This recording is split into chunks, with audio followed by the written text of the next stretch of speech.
So Joe Biden giving his speech about the massacre in Tulsa is, I think, a pretty important, at least political part of really making sure that America has to reckon with it.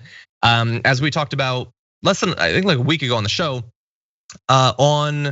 in popular culture, there have been multiple depictions of what happened in Tulsa, including in Watchmen and in Lovecraft Country recently. Those two shows have done more than the entire public education system has for a century, basically to teach people about that. Just in case you have missed the recent conversation about it, on May 31st, 1921, a white mob descended on Black Wall Street, a prosperous black neighborhood in Tulsa. Over the next 2 days, they murdered more than 300 people, burned down 40 city blocks, and left 10,000 black residents homeless. A mass grave that may contain the remains of the victim has recently been discovered. Survivors have been petitioning for reparations for decades. And that violence started after the arrest of Dick Rowland, a 19-year-old black shoe shiner, who was accused of assault against Sarah Page, a 17-year-old white elevator operator. Accounts vary about what happened, but a common theory suggests Mr. Rowland tripped and grabbed on the arm of Miss Page while trying to catch his fall.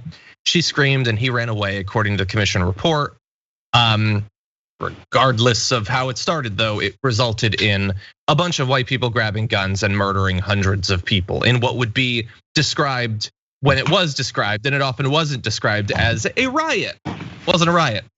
It was a massacre. It was targeted destruction of a wealthy black area. That's what it was. Wasn't random white folks. It was random white folks that were taking part, but it was backed by the state and the system and the authorities took part in it. Yeah, that's part of the system.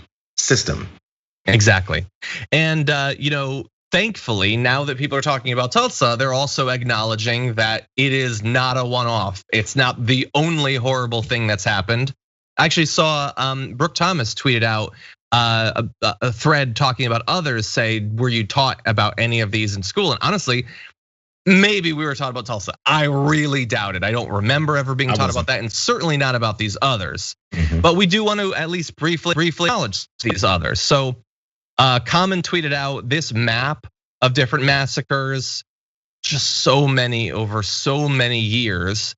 This history is not far from you, and a significant part of America. Wherever you are, it's not far. So let's talk about a few. In Elaine, Arkansas in 1919, well, that was a bad summer. The red summer of 1919, dozens of racist attacks and massacres. One of the worst was in Elaine, in which at least 200 black farmers and their families were slaughtered.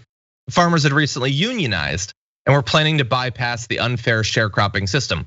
By the way, just with Tulsa and with this, you can't miss that there's a massive economic component to this. This is not just racial, definitely racial, yes, but it's economic as well.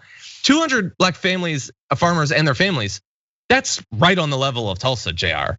And I don't hear that talked about ever. No. And again, people who do know about Tulsa, which again, I didn't learn in school, I had to learn later.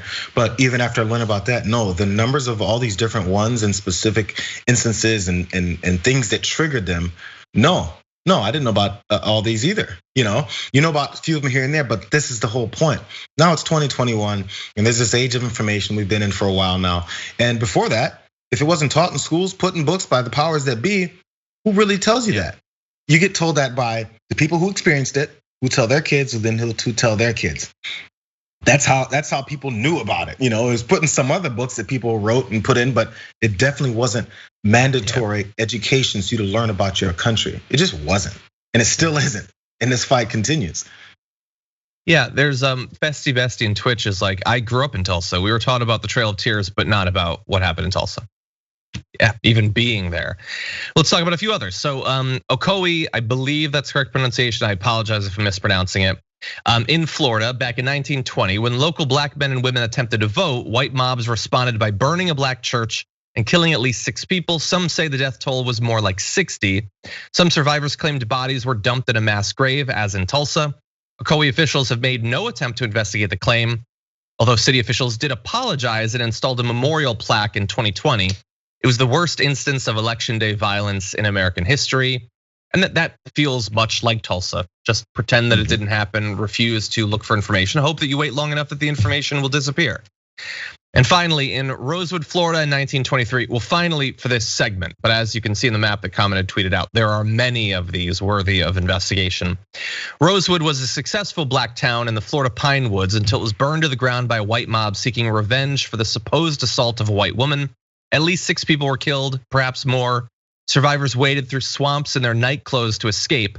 A 1994 law allowed descendants of Rosewood residents to attend state colleges tuition free, the first example of a legislative body in the United States giving reparations to African Americans.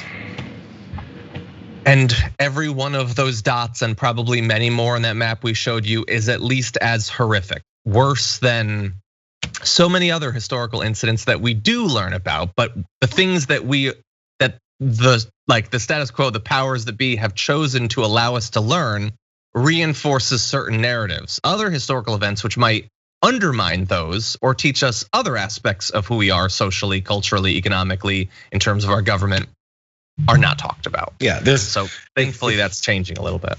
If you've succeeded in allowing the minority of people, and not just based off of race, minority of humans, Americans in this country to learn about these things, then you have the support of the majority of Americans who are like, what are they talking about? Race riots and massacres and state-sponsored executions of people just based off of their race and where they're living and how they're thriving? Oh, that doesn't happen in America. I never heard about that. Yeah. And the majority of people, because we made sure that they didn't learn about that, their starting point is, this sounds like a fantasy. This never happened. I didn't learn about it, because we have this utmost trust in our education system to teach people and teach us the reality of the situation. And if, again, we go back to, hey, if you don't agree with it, or if you push back against what we were taught and how we were taught, you're now un-American. Yeah. Not the way we did it was un-American. If you just push back against what is because now you know reality, that's un-American. And it makes people then recoil again and go, well, I don't want to be called un-American. Let me make sure that I just shut up. It's just, it's a playbook, and it's a tired playbook, and we've seen it a million times, but it still works on so many people. Yeah. There's one final comment. I mean, there's so much obviously we can talk about here. One final comment. Pure Alicia acknowledged that almost all of these are, the excuse it's given is it's about an assault of a white woman. It points out like what percentage of the white men that participated in those murderous mobs habitually beat their wives, just constantly beat their wives, raped their wives when they wanted to. Oh yeah, they care about assaults against white women. That's what's really motivating them. Not racism, not economic, fears and jealousy of successful areas. Yeah, they're really worried about women being violated in some way.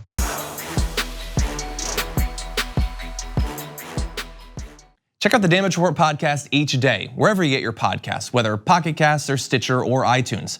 You can join me as I give you the news and stories you want, with a range of co-hosts and interview guests jumping in on the fun each day.